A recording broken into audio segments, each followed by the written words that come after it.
I don't know if this is the question you're asking, but if it's not, it's the question you need to be asking. What price do I need to be charging, or what at least is a starting point of what I need to be charging and what I need to be billing to cover some of these overhead costs as I start to incur them. I don't have them yet, maybe if I'm new in business, but I'm going to have them eventually. And so what do I need to charge so that when I get to that point, I'm already covering them? So I don't have to go back to all my clients and raise my prices. The other question, if you're already in business and you've been pricing based on what the competition's done or some arbitrary number you made up and you just have no idea if it's profitable, you need to go figure out those overhead costs. You need to understand those variable costs in your business. So I think what everybody wants is they want to know, what number should I charge? What's my hourly rate? So I'm going to give you some benchmarks. This is dangerous territory, but I'm going to give it to you as a starting point. And I hate to throw these numbers out, but let me give you some. I'm going to give you some numbers that kind of take into account some overhead. And numbers vary based on what you're doing. So are you doing irrigation? Are you doing pulling weeds and flower beds? Are you doing maintenance? And, so these numbers are going to vary. I remember, and as I've thought back about it, this is actually an exact pricing question I had. So I didn't understand measuring time and bidding and all that initially. I remember I didn't get all that. I didn't get all that day when I learned that. But I definitely remember going through some of the trade journals like Lawn and Landscape and looking at some of the reports trying to figure out, well, what is everybody else charging per hour? What's a good number? So I generally think if you're getting started that you need to be somewhere around the $35 per hour range and up. So for lawn mowing, where you're not involving big riding equipment, where you're using 21-inch mowers, weed eaters, and blowers, you need to probably be trying to hit at least $35 per hour, and that is per man hour.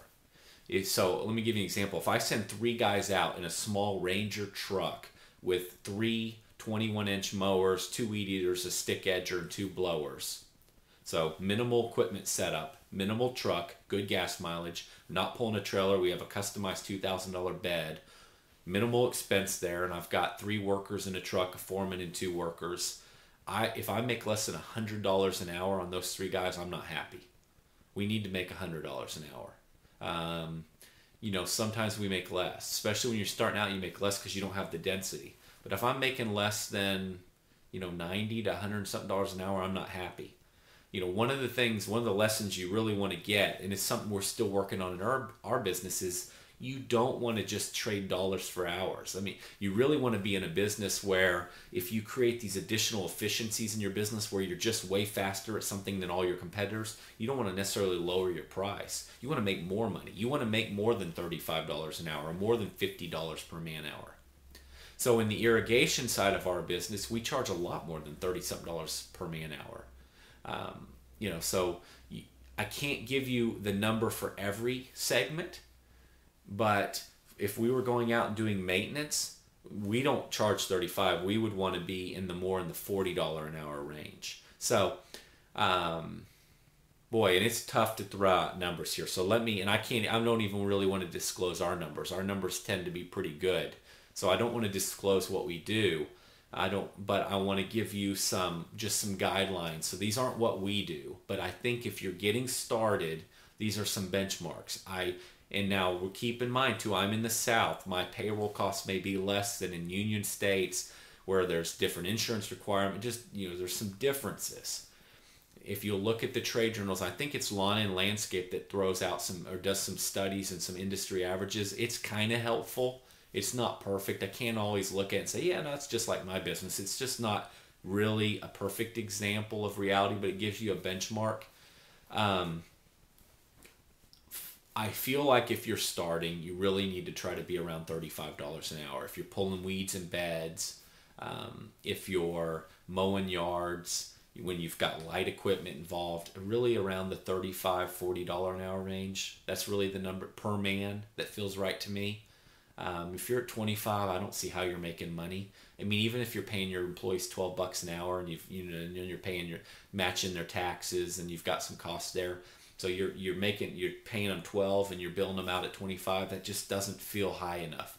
You've got gas, you've got equipment, you've got a truck, you've got insurance, you've got other overhead costs. You've got downtime. I mean, not every moment's billable. You've got a lot of time where they're driving to the job or they're getting ready in the morning and finishing, kind of closing everything down at night. You've got all these unproductive hours that suck away from the difference between paying them 12 an hour and making 25 an hour. You've got all these unproductive hours that draw out of that spread between the 12 and 25. And so 25 just feels like a very low number. I feel like you need to be more towards 35.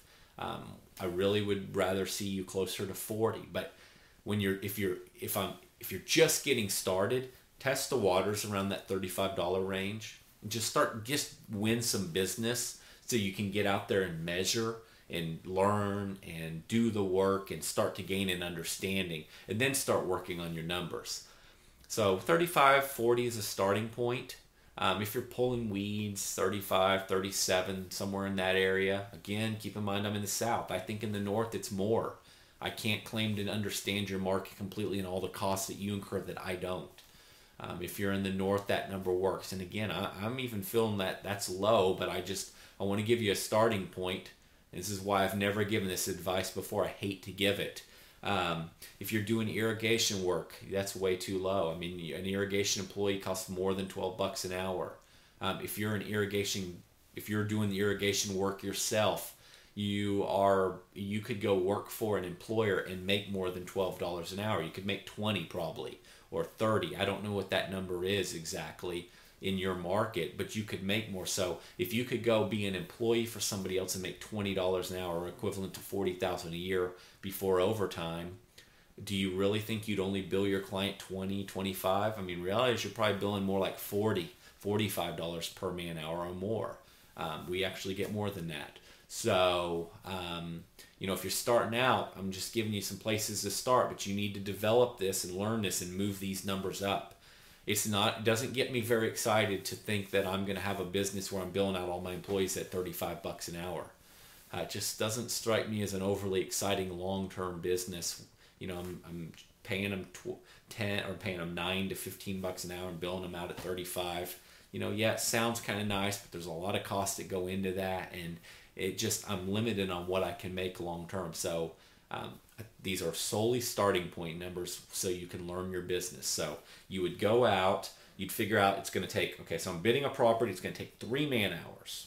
Who cares how many guys I'm having the job? It's going to take 3 man hours. So imagine you going out by yourself. How long would it take you to do this whole property by yourself? You're doing the mowing, the edging, weed eating, or you're doing and by the way, these examples I'm giving you are kind of maintenance examples. So landscaping labor could be kind of similar. We see that when you bill out labor hours on landscape, you might bill out your laborers at one rate, your project manager at another. So you've got varying rates for the different person on the job. So your laborers might be on the job for 80 hours and your project manager might be on the job for 20 hours. And there might be one project manager, he gets billed at a different rate than the laborers. So every industry segment, irrigation, pest control, fertilization, weed control, lawn mowing, landscaping, they all have different billing rates. Excuse me. And so, keep all that in mind. I'm kind of talking about you're just a general across the board billing rate that's generally going to be safe.